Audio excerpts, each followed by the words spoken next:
Hello, and welcome to the ASL lecture series. I'm excited to announce today's topic, ASL in Philadelphia. Our presenters will talk about the history and stories of deaf Philadelphians. Our presenters today are Dr. Jamie Fisher, Dr. Fisher works at the University of Pennsylvania in the Department of Linguistics. She teaches ASL and Deaf Studies courses. Dr. Fisher has deaf parents and was born and raised in Philadelphia. She is passionate about local deaf studies and deaf community, specifically in Philadelphia. Our second presenter today is June Goodwin. June was also born and raised in the Philadelphia area. I remember looking up to June at Pennsylvania School for the Deaf. June has deaf parents, just like me.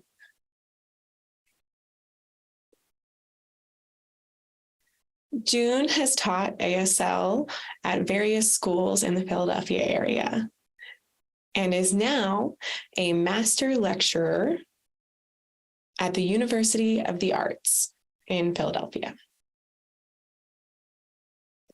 June is a deaf interpreter who works as a team with hearing interpreters. She also works to educate new interpreters and learn how to work in Philadelphia and what Philadelphia signs look like. I turn the screen, not the floor, over to Jamie and June. I know there are a lot of family members and friends watching us right now, so hello to everyone in the audience. It brings me such joy to have Jamie and June here. Thank you. I would like to begin by thanking Jean for inviting us. Last fall, we were chatting about the Philadelphia experience, and that led us to having this opportunity today. Thank you to RIT and TID for having us.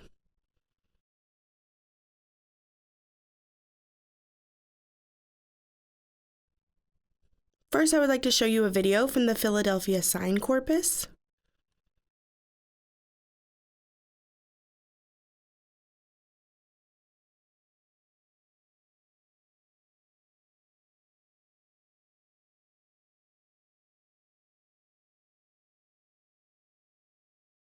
As you saw here in the film, the man Harrison is being interviewed by my father here on the left.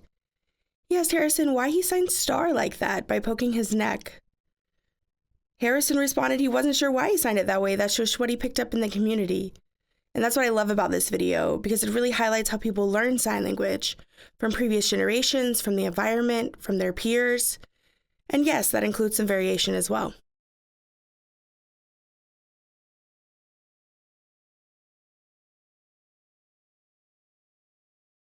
Sign language variations all originate from the Connecticut School for the Deaf. One of the first deaf teachers at PSD was Abigail Dillingham, who previously attended the American School for the Deaf in Connecticut. She then taught at PSD, well, at the time it was known as PIDD, as the first deaf teacher.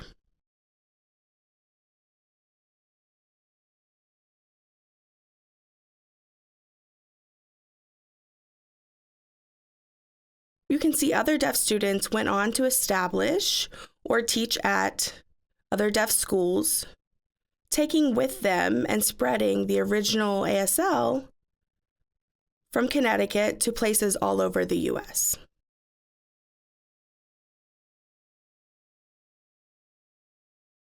The ASL at these new schools, which originated from the School for the Deaf in Connecticut, included some vocabulary from the American School for the Deaf, but they also began to develop their own unique community-based signs.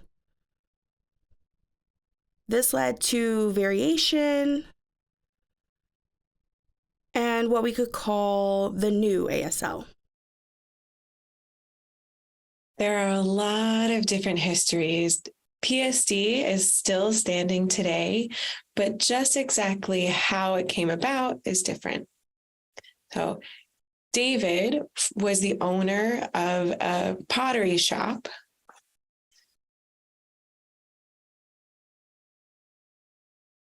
At that time, Thomas Hopkins Gallaudet with Laurent Claire visited Philadelphia. They trained David to become a principal. That was around 1820. And then he stayed there at that house until 1824. Around 1820, 1821, they transitioned to the Pennsylvania Institute for the Deaf and Dumb. PIDD is what it was called. They then moved to Martin Street, near 17th Street at the time. Then they moved to 11th and Martin Street until about 1824. Then the school moved to Broad and Pine Street. And again, that was still PIDD. That's where University of the Arts is right now, where I work, is the old building for that school. And then in 1892, they changed the name to Pennsylvania Institution for the Deaf. And they moved to the 700 block of Germantown Avenue in Mount Airy.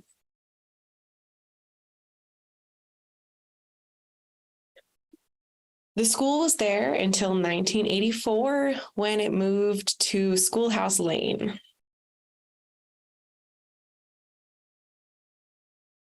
Along the way, it changed the name a couple of times in the 1930s. Sorry, I'm going through a couple of different timelines, but it used to be PIDD. Then it was changed to Pennsylvania Institute for the Deaf. They dropped the and dumb. I don't know the exact time frame when that occurred, but then in the 1930s, they changed the name to Pennsylvania School for the Deaf, and it has remained that name since. A much more fitting name. So in 1820, the School for the Deaf was always a manualist school using sign language, thanks to Clare and French influence. Gallaudet had a little bit of English influence, but nonetheless, the school was using signed language until about the 1870s, when it became a fully oral school.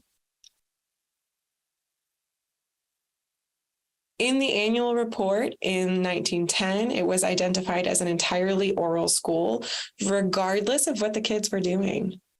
Students in the school were using sign language. Some students had deaf parents, so they were teaching and sharing language with each other outside of the classroom as a way to maintain the language.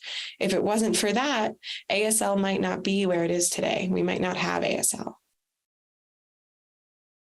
Thank you. I want to back up a bit. Remember that the original deaf school was founded in 1817. And then from there, ASL was spread to places like PSD, formerly known as PIDD. And originally, Abigail Dillingham was from Connecticut. Plus, Clark came to PSD for a little under a year to be the principal. Well, he was there about 7 months. Additionally, the folks living in Philadelphia tended to stay local without a lot of movement in and out of the community. All of these factors led to Philadelphia ASL. Okay, those of us working on the Philadelphia Signs Project want to collect video documentation of older signers first.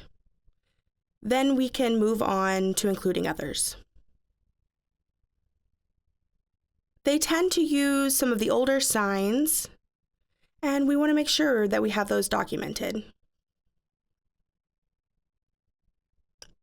And as June mentioned, the PSD campus has moved to Germantown. They have since shut down the dorms. This has also impacted the signs used in the community.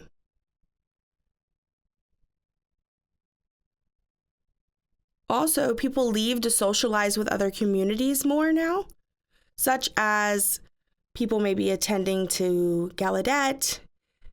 They may have different signs than those who stay local.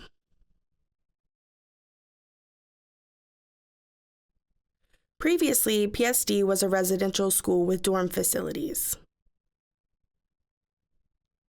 But there were other schools deaf students could attend, including an oral school called the Martin School, a hard of hearing school with a day program,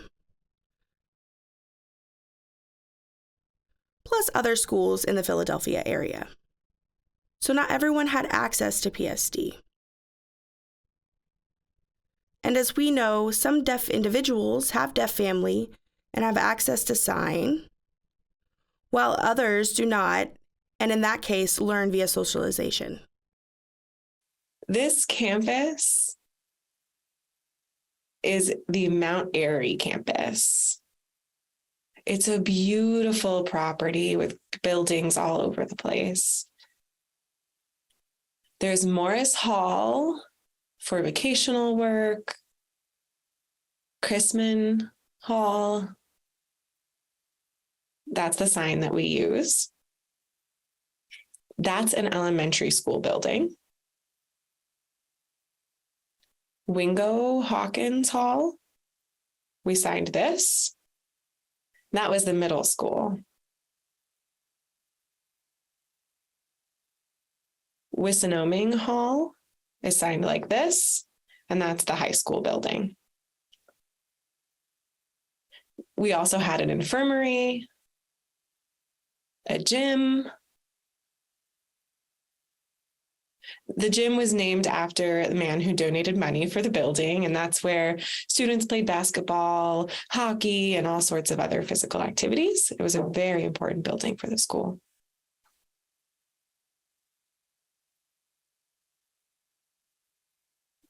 My parents went to school in this campus. 1939 was the biggest class that they saw at this school.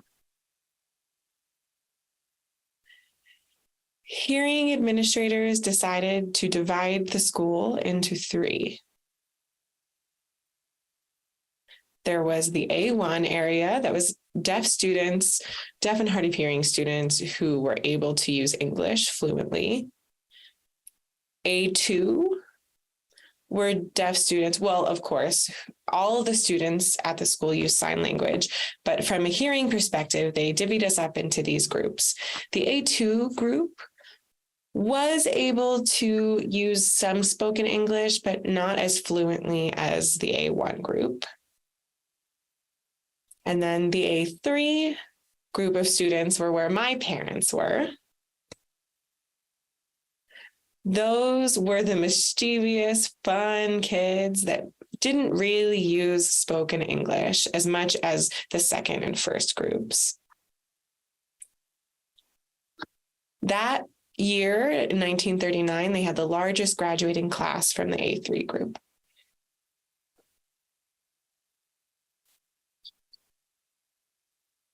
In the classroom at PSD, you were not permitted to use sign language. If you were outside or in the dorms, of course, all of the students interacted in sign language, and staff couldn't control that, which for them was great.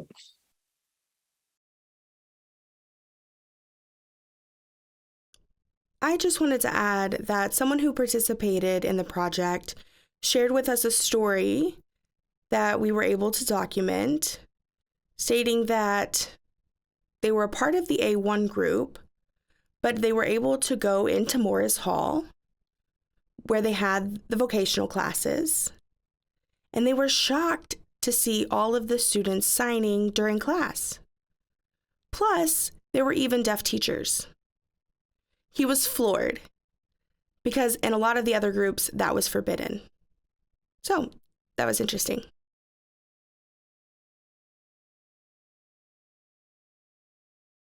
The reason we wanted to pursue this Philadelphia Science Project is that we had repeatedly noticed comments from folks all over the US.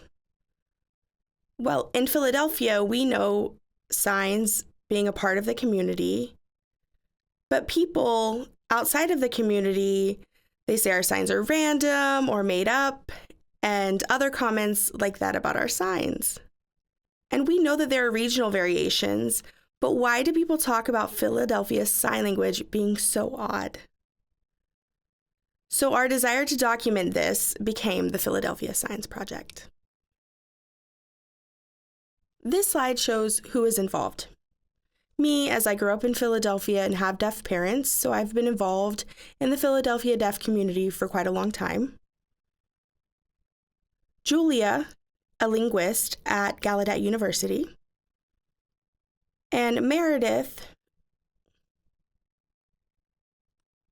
she's a sociolinguistics, also working at the University of Pennsylvania. It's nice to have a collaboration with overlapping but unique skill sets to document and understand what's behind the Philadelphia signs. So what is the Philadelphia Science Project? It includes 3 main parts, and at the end of the presentation, we will share a link of how to access these. We have deaf stories, narratives from Philadelphia deaf community members. We have examples of different signs, famously local Philadelphia signs, plus some academic research. So those 3 things make up our project.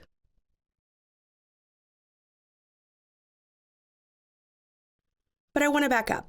Originally, this idea was not from us researchers. It was from the community and their outcry for their signs that were being lost and had a need for preservation. Plus, the community saying that there was a need for documentation. And that is key. We work with the deaf community to make sure that they are involved and that we are following their wishes.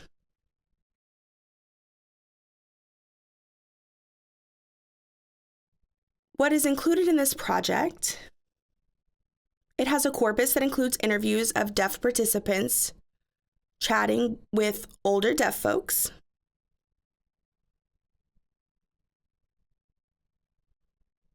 Plus, we use an iPad to show them pictures and ask what their Philadelphia sign is for those.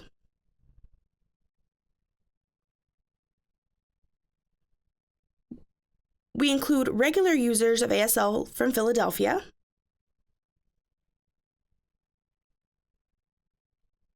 and originally we made some errors in our recruitment efforts, but I'll get into that a little bit later. We have 36 participants in total, and we use Elon for annotating. The question we originally had to consider was who would be considered a qualified participant for our corpus. We considered maybe focusing on where deaf people learn sign language and using PSD attendance as a criteria. But as I mentioned, not everyone went to PSD. There were hard of hearing schools and other schools in the area. We considered PSD criteria to not include other folks, and we wanted to open it up to people who maybe did not attend the deaf school. Making sure that we were able to get people from different backgrounds, which I'll get a little bit more into later. One project that we planned was based on collecting videos from elderly deaf Philadelphians.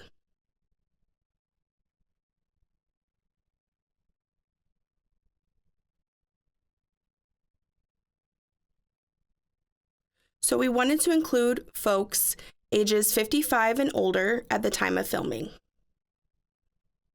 We also took this opportunity to delve into the Black deaf experience. We wanted to include their experiences with racism, socialization, and how they acquired sign language. Plus, we wanted to see if younger generations recognized the older generation's signs. I will provide some example clips from these deaf experiences.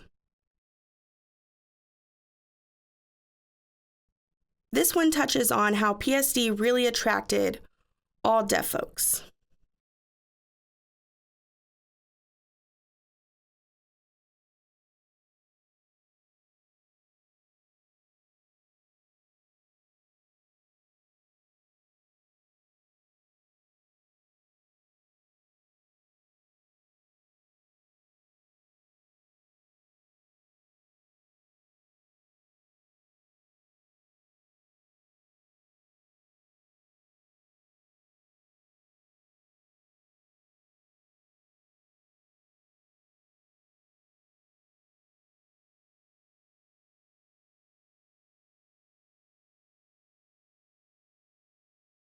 Here you see one of our participants who went to an oral school but was adamant about going to PSD every day. Some people even thought that maybe he was a student there. But he was just looking for socialization to satisfy that innate need to connect. So here's another example.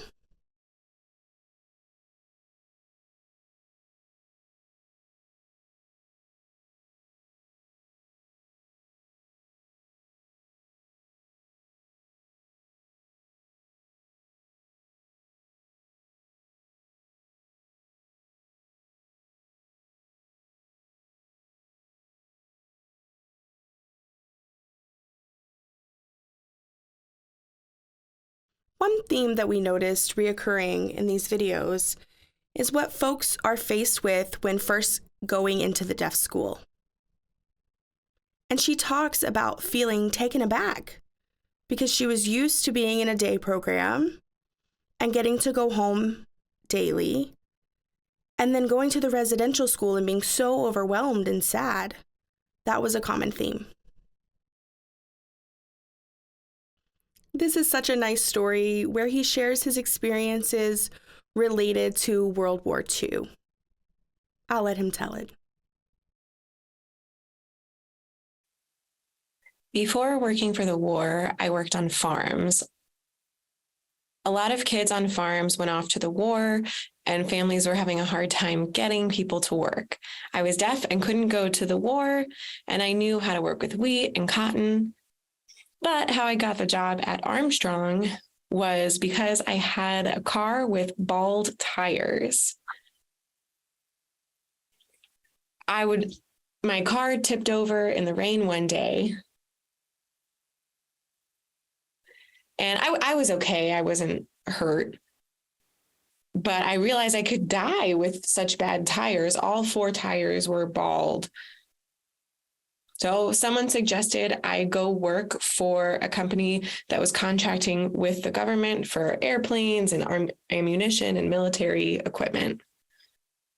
He said, if you want new tires, you get in touch with the War Department and work for Armstrong, and they'll get you some new tires. So I got the job. And I told the folks that I live 20 miles away and I need new tires. I can't get to work. So they got me 4 new tires. Oh, that's why when the war was over and I got laid off, it wasn't so bad. I didn't know what was going on with the atomic bombs or anything like that. I had no idea. People were just having fun. So I would get up at 5 o'clock to go to work. And one day I couldn't get into the building. Everybody was outside, and I realized that they were laying everybody off because the war was over. We weren't allowed to get in the building at all. I want to say maybe 24,000 people were laid off, and they only had 2,000 employees that stayed with the company. So all in one day, all of us got laid off. Armstrong was paying half and the government was paying half for our efforts. So once the war was over, the government wasn't willing to pay anymore for us, and the company couldn't keep all of us. So we all got laid off. And then I went on to other jobs. This is such an important story where we can see how deaf Philadelphians were involved in World War II. Not by serving in the war, but by supporting in other ways, like this story shows. There's even some Philadelphia signs in there like these. We can discuss the meaning of those signs later. All right. The picture on the left side here is my dad, Stanley. This is his name sign. His first name is actually Edmund, but everyone called him Stanley. And then the picture on the right is my mother, Anna Chopa. They were classmates. They graduated in 1939 together. And they actually weren't dating during school. They later met and got married after they graduated, or they later got together after they graduated.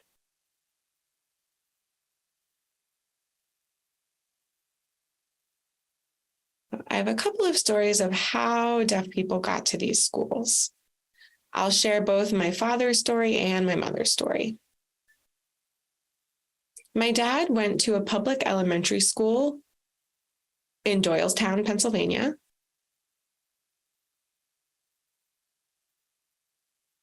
The teachers at this school noticed my dad was never paying attention. He was always off on his own, and they thought that he might be deaf.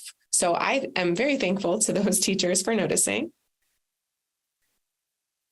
They told his mother that they think their son might be deaf, and his mother had no idea what to do.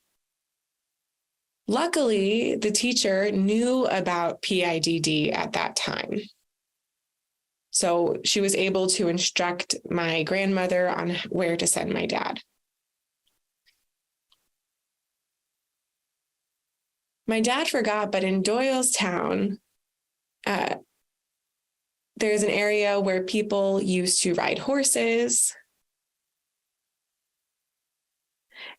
And there's a trolley that runs through the town towards PIDD.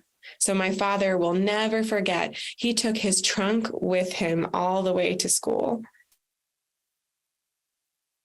My mom's got a totally different story, though. My grandmother, Anastasia, would call out to my mother, Anna, Anna. And my mom was hiding under the table, playing with dolls or doing something like that. And my grandmother banged on a pot and pan because my mom wasn't responding, and my mom did not react at all. So my grandmother realized that she must be deaf. She told my grandfather, and he was very upset. It was their only daughter with 3 other boys. Both of my grandparents worked. My grandma worked part-time. My grandfather had a full-time job.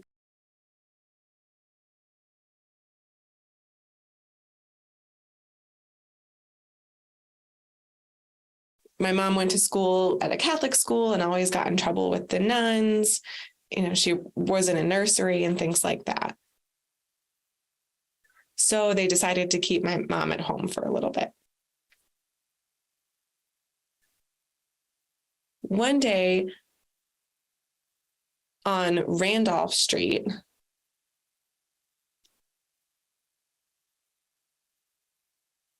there were immigrants living on that street. And someone was going around asking if there were any deaf children in the area. They got to house number 28 and 29, and my grandfather answered the door. He was home. I think he must have been off from work.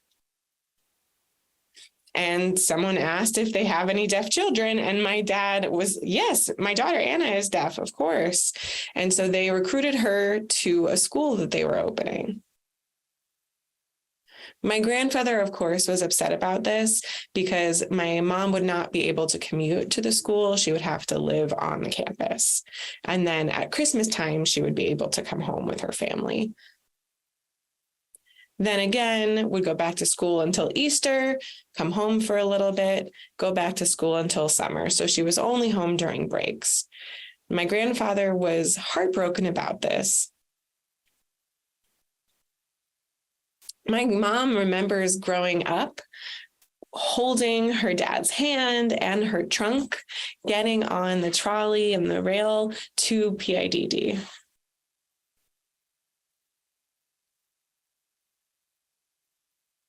My grandfather thought that there must be a school for deaf children before they found out about PIDD. When he was looking for a place to educate my mother, he would ask around if anybody knew of a school for deaf children. He asked several doctors, and by the time he asked a third doctor, the doctor gave my dad or my mom an orange ball to play with while they were in the appointment. And my mom threw the ball. And the doctor initially said that my mom is crazy and she needs to go to a different institution. So my grandfather defended her and said, hey, she's playing with a ball. She plays with her three brothers like this. She's deaf. She's not crazy. Grabbed my mother, walked out the office. And that was the end of that. Until a nun knocked on the door or someone from the school knocked on the door and my father learned about PIDD. Sorry, I just wanted to get that back in there before I forgot. My grandfather did not stop looking for a school and was not willing to listen to this. Some deaf and hard of hearing children, unfortunately, were sent to the Babery Institution, which was very sad. But luckily, my mother did not have that same fate. One of my friends went to this school. You know, all of my friends have gone there. And then once we graduated, we went to Gallaudet. I didn't, but my friend did. My friend came home over the holidays. Her parents and my parents were friends. So they would talk about how Philadelphia Sign Language was different. She would criticize the Philadelphia Sign Language in favor of Gallaudet Sign Language. And I was upset talking to my parents about this because it's my deaf school language, you know. This was before we realized that these were Philadelphia specific signs.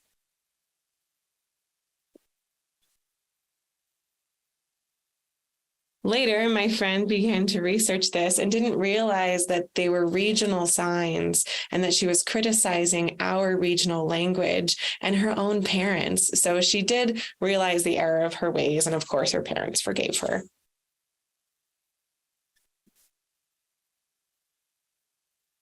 But this had a significant impact on her family, coming home and criticizing their language. I knew at the time that it wasn't right, that it was our local language, and maybe Gallaudet uses something different that you can use with your friends. I just felt comfortable using my language. I didn't necessarily know that it was Philadelphia specific sign language at the time. So, tying back to my previous comment related to the older deaf book chapter, I mentioned the Black deaf experience and racism. You can read the slide.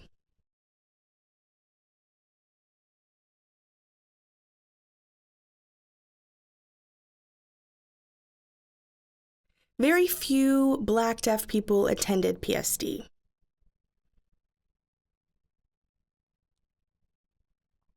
This was not typically due to formal barriers. There were so few Black deaf who attended PSD because, as you recall, There were the Hard of Hearing Days programs, and PSD was primarily white. Black deaf parents preferred the day programs and having their children be able to come home in the evenings. Many stories mentioned that attending PSD required staying in the dorms and that Black deaf families did not want this and that it did not align with their community experience.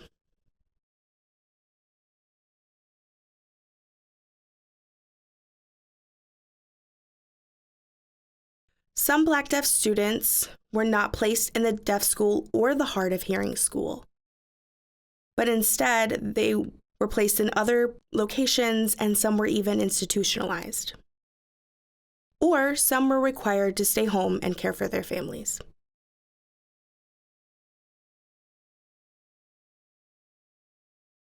But we do have Black deaf people in Philadelphia.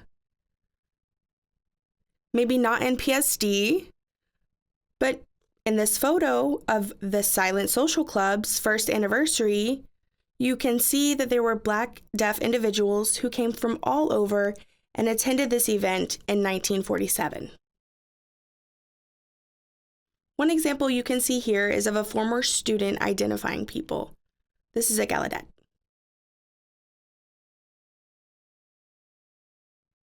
I'll give you a minute to read the slide.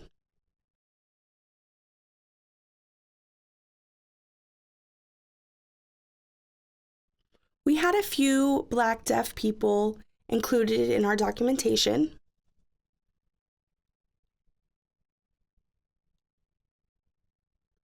They mentioned that in the 1930s and 40s, they were required to sleep separately. Even though Philadelphia was not segregated like in the South, they were required to sleep on different dorm floors. The dorm counselors were often stricter about this separation than the teachers. The teachers were supportive of Black deaf students, even with a lot of criticism.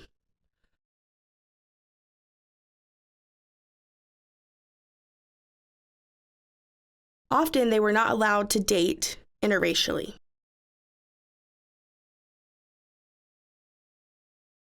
One story from a participant said that they were taunted horribly by their peers.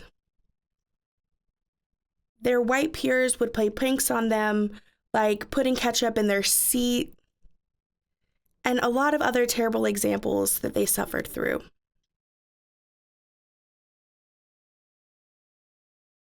And she mentioned having a close friend. They wanted to go to prom together, but the dorm counselor forbid it because Black and white were not allowed to be together at that time. The participant was so saddened by having this occur, she really wanted to attend prom with her best friend. So, one final story, which is ironic. It related to deaf folks being involved in sports. They were allowed to do so, but they were not allowed to freely socialize. One person said that the sports were great, but that if you went to the SAC, the club, that you were not permitted to come in, which made the Black deaf sports participants feel awful. Many people may not have seen this side of it.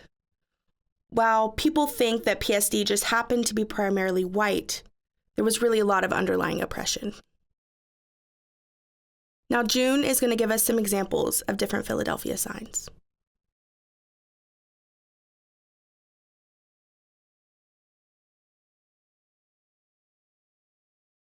The Philadelphia sign for store, I know most of us probably signed store like this. The old sign for store was with a W up the nose like this.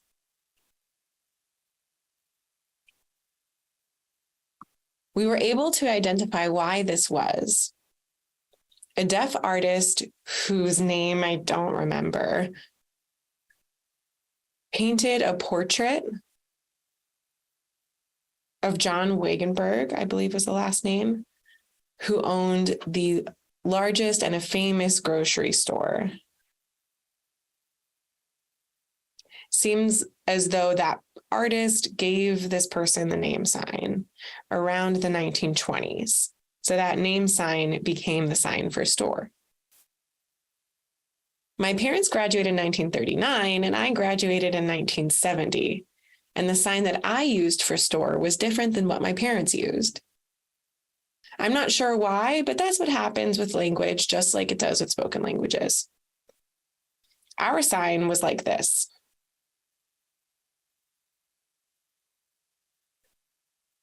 This is related to portment, I believe. That plus name tags for folks at the grocery store. You know, you might see June Goodwin on the name tag. You know, if you're lost, go to this street, go call this phone number. The Mount Airy campus was walking distance from the store and all of these other shops. So for those couple of reasons, that's why we signed store that way. Also, the sign for street, we used to sign like this with a G hand shape. We signed this because of the street lights. And at the time, they would hang down like a lantern. The sign for cow used to be with 2 hands. Now most people sign it with 1 hand. We sign milk like this, 1-handed sign for cow. I was just talking with a friend about the sign for fair, like equitable. We used to sign fair like definitely, like this. You know, the Statue of Liberty or Lady Law with the blindfold and the balance. So we thought that that was a way to describe fair, right and wrong, having that sort of balance. Nowadays, we sign candy in a couple of ways. But back then, candy was signed on the cheek with an R hand shape. This is because of taffy, which is very well known in Atlantic City, New Jersey. Everyone goes to Atlantic City to buy taffy. It's a very famous candy. Taffy is wrapped up with plastic and twisted on the ends, so that's kind of where we got that sign from. Same for chocolate. You know, this is how most people sign chocolate. I think, though, chocolate is related to our sign for candy, so it makes sense that we would sign it that way. We also sign October in that same space on the face because of Halloween.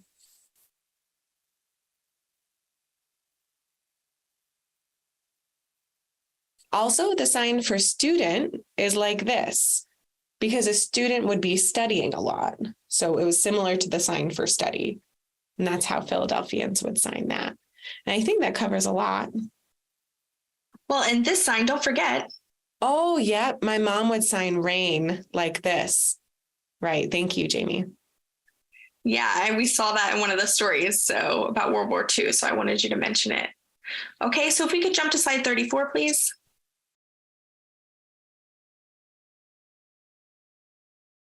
So there's been a lot of change in the signs over the years, with new signs coming into play.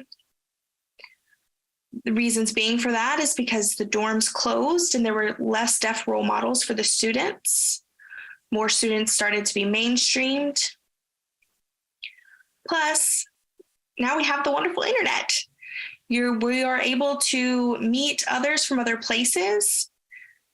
Historically, signs were kept in one location and preserved that way, but now with the intermingling of individuals from different locations, we see more changes in signs. Next slide, please. So the younger generation has still incorporated some of the older signs. Let's watch the video and see.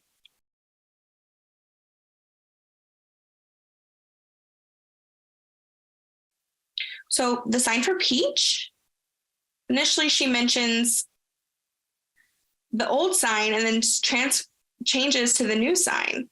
So you see that internal code switching, which you realize is, oh, I internally have both signs.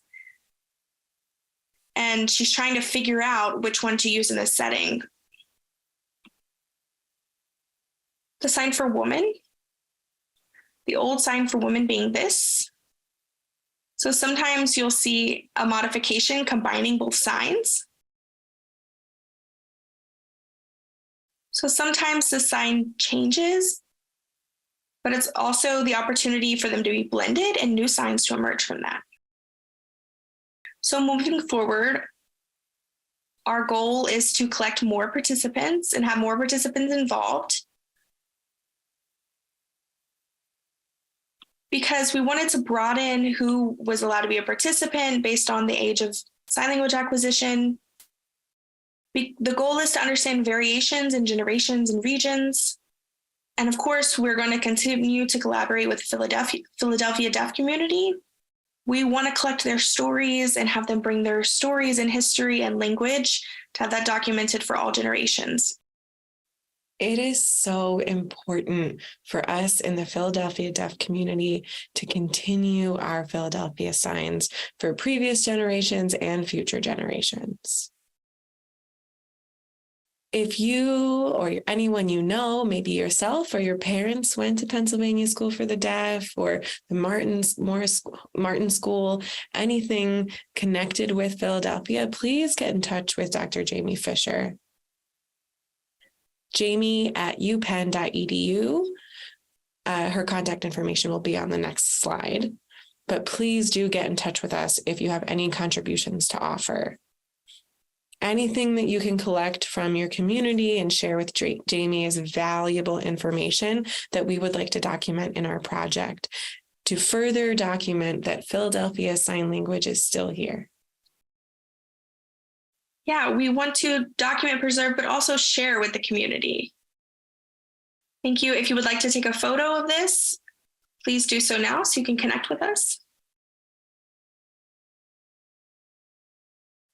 Thank you so much for letting us come and share this today. We could not have done this without our participants and our funding mechanisms. Thank you to the University of Pennsylvania. Thank you as well to Jean Beam for reaching out and asking about the Philadelphia Sign Project. I, of course, thought of Jamie to be someone to join me on this presentation. She's got rich history about Philadelphia Sign Language. With my expertise and her research, I knew we could do this together. So it's been a pleasure to work with Jamie on this. And of course, Gina as well. Thank you so much for having us. Thank you to the audience as well. Thank you for your time and watching us today. That was a wonderful presentation. Thank you both.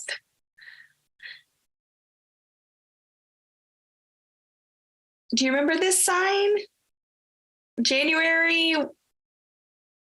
February, March. Yes, we had all the months. April, May, we spelled that one. June, July, August. Yep, September, October. I remember October, right, because of candy.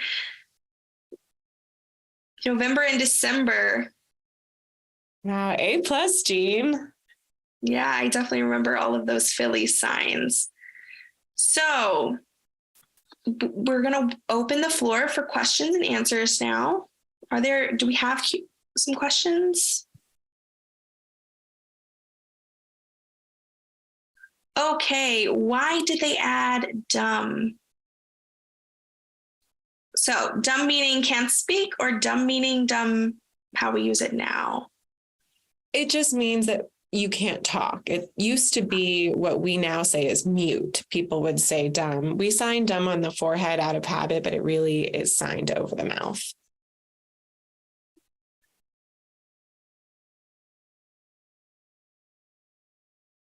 Are there any Philadelphia signs for Philadelphia words like hoagie? Do you sign Italy? Yeah, here we just talk about subs and we use the word sub in this sign. Yeah, we also use the same sign as Pepsi. Okay. Pepsi actually was manufactured in Philadelphia. So signing Pepsi and hoagie the same way is kind of confusing. Yeah, and soda, right? Like this. Okay. And I think that's kind of changed to beer over time. Yeah, it used to be with the pinky. Now it's just with the thumb. Okay. Any other Philly words that you can think of that are different? This is Jamie. There's a lot of them. Oh, this is June. Also, oops. This sign on the throat is a Philadelphia sign that has since spread throughout the deaf community.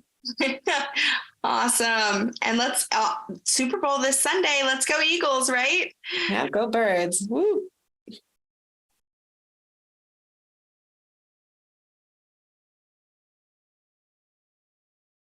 Okay, why did the dorms close at PSD? This is Jamie. I can answer that. PSD had a lot of students, and then the enrollment numbers shrank. As you saw in the images, the property was huge, and we didn't have enough students at that time to support them on such a large campus. PSD also had an agreement with the school district in Philadelphia that students could do preschool through 8th grade at PSD. And then for high school, they could they would do K through 8 at PSD, and then either MSSD or PSD for high school. But because of funding reasons, they had shrinking numbers of students and then had to close the dorms because of that. Our first sign language studies chapter explains all of the history of the Philadelphia community, if you want to look at that. Okay, if folks want another workshop with Philadelphia signs, and I think we can make that happen.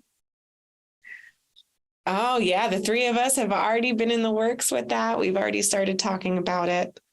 Yeah, so let's see what we can put together. Okay, and next question.